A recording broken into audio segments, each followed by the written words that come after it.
नमस्कार फ्रेंड्स, मेरा नाम अंकुर है और मेरे चैनल में आप सबका हार्दिक स्वागत है। फ्रेंड्स, आज इस टॉपिक पे मैं अपना लेक्चर आपको देने जा रहा हूँ।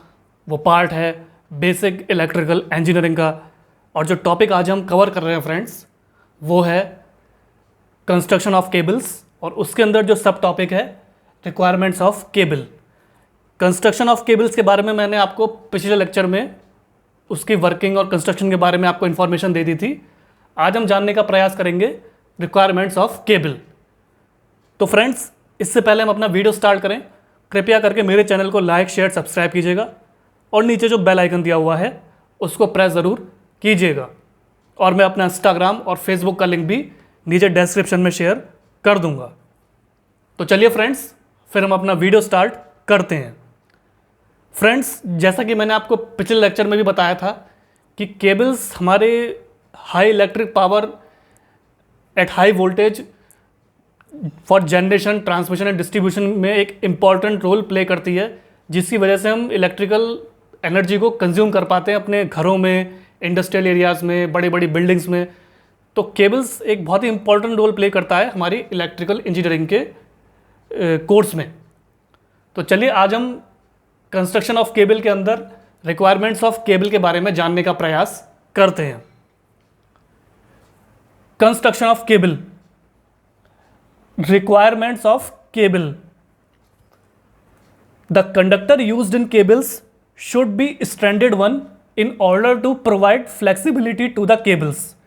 जो कंडक्टर हम केबल्स के अंदर यूज करते हैं फ्रेंड्स, वो स्टैंडर्ड होना चाहिए नेचर में, ताकि हम मैक्सिमम फ्लेक्सिबिलिटी केबल्स को प्रोवाइड कर सकें। And should be of such cross sectional area that it may carry the desired load current without overheating and causing voltage drop within limits. और उसका क्रॉस सेक्शनल एरिया भी इस तरीके से होना चाहिए कि वो जो डिजायर्ड लोड करंट होता है, हम उसको इजीली उसमें कैरी कर सकें, ताकि विदाउट ओवरहीटिंग, ताकि वो जल ना पाए, उससे टेम्परेचर उससे ज़्यादा ओवरहीट ना हो पाए, और वो वोल्टेज ड्रॉप को भी विद इन लिमिट के अंदर जनरेट कर सके।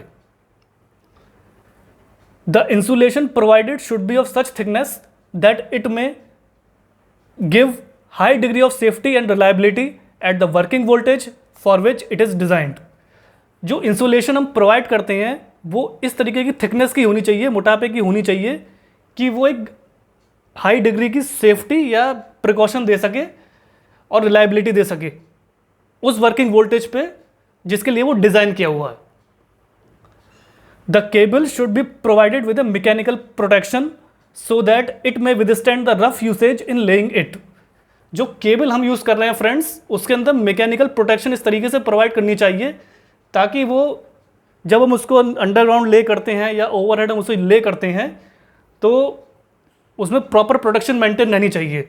उसके अंदर मैकेनिकल प्रोटेक्शन प्रॉपर्ली होनी चाहिए ताकि वो ईजिली विदस्टैंड कर जाए टेम्परेचर को और rough usage in laying it. Materials used in manufacture of cables should be such as to give complete chemical and physical stability throughout।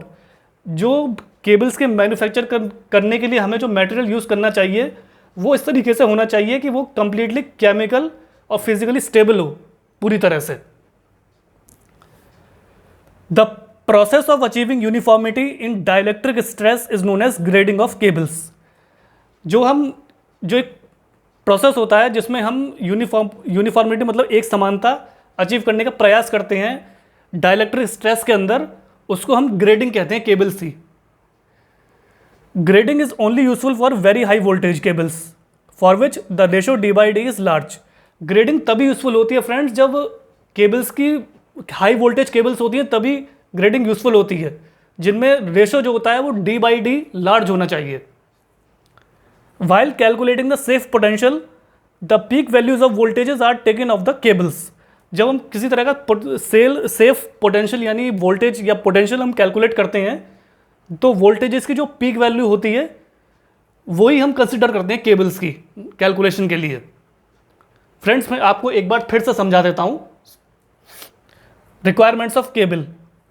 जो कंडक्टर हम केबल में यूज़ करते हैं वो या तो स्टैंडर्ड वन होना चाहिए ताकि वो मैक्सिमम फ्लेक्सिबिलिटी प्रोवाइड कर सके केबल्स में, और उसका क्रॉस सेक्शन एरिया भी इस तरीके से होना चाहिए कि वो जो लोड करंट होता है वो इजीली कैरी कर सके विदाउट ओवर हीटिंग, और वो वोल्टेज ड्रॉप भी विद इन लिमिट्स अलाउ कर सके।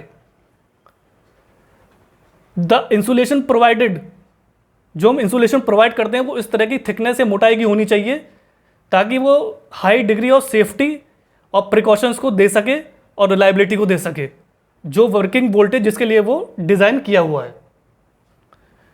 केबल को एक मैकेनिकल प्रोटेक्शन के थ्रू प्रोवाइड होना चाहिए ताकि वो विदस्टैंड, मतलब झेल सके rough usage in laying it. अगर हम उसे अंडरग्राउंड यूज़ कर रहे हैं तो उसके अंदर इस तरह की मैकेनिकल प्रोडक्शन प्रोवाइडर होनी चाहिए ताकि वो उसका टेम्परेचर या रफ यूसेज जो होती है वो उसको ईजिली बियर कर सके, विदस्टैंड कर सके। मटेरियल जो हम यूज़ करते हैं केबल की मैन्युफैक्चरिंग के लिए, वो इस तरीके से होना चाहिए कि ताकि वो पूरा केमिकल और फिजिकल स्टेबिलिटी पूरी तरह से अच्छी तरह से दे सके। The process of achieving uniformity, जो एक प्रोसेस होता है जिसमें हम पूरी तरह से यूनिफॉर्मिटी अचीव करते हैं डाइलेक्ट्रिक स्ट्रेस के अंदर, उसको हम केबल्स की ग्रेडिंग कहते हैं।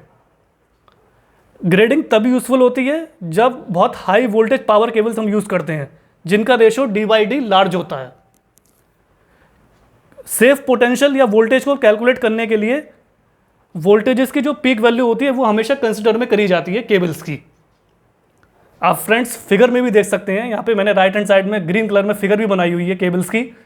यहाँ आप गोल गोल देख सकते हैं, यह है आपका एल्यूमिनियम कंडक्टर, यहाँ आपका पेपर इंसुलेशन है, ये आपकी लेड शेथ है, इधर आपकी बेडिंग प्रोवाइड की गई है, इधर आपकी आर्मरिंग है, नीचे आपकी सर्विंग है।